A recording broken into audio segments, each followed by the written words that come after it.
रोज आपण एवढ्या सगळ्या ट्रेन रेल्वेच्या रुळावर धावताना पाहत असतो.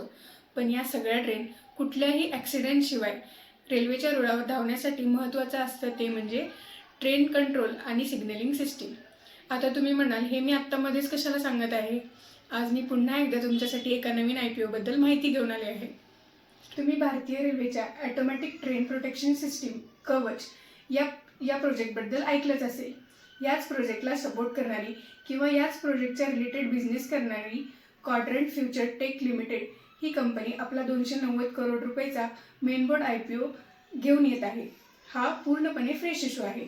IPOचा प्राइस बँड 275 ते 290 रुपये इतका आहे आणि एका लॉटमध्ये 50 शेअर्स आहेत. IPOच्या अप्पर बँडवर या एका लॉटची प्राइस 14,500 रुपये होते, जी या IPOसाठी मिनिमम इन्व्हेस्टमेंट रिक्वायरमेंट असेल. हा IPO 7 जानेवारी 2025 पासून 9 जानेवारी 2025 पर्यंत सबस्क्रिप्शनसाठी ओपन असणार आहे. आता या IPO बद्दल आपण रिस्क जाणून घेऊया.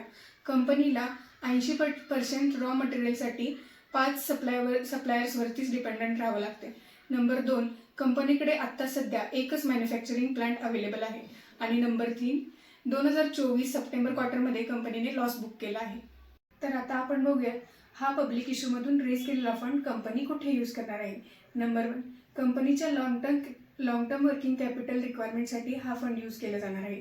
नंबर 2, इलेक्ट्रॉनिक इंटरलॉकिंग सिस्टीम डेव्हलपमेंटसारख्या कॅपिटल एक्सपेंडिचरसाठी हा फंड यूज केला जाणार आहे. आणि नंबर 3, कंपनीचे काही प्रीपेमेंट आणि काही लोन रिपेमेंट आहेत, यासाठी हा फंड यूज केला जाणार आहे.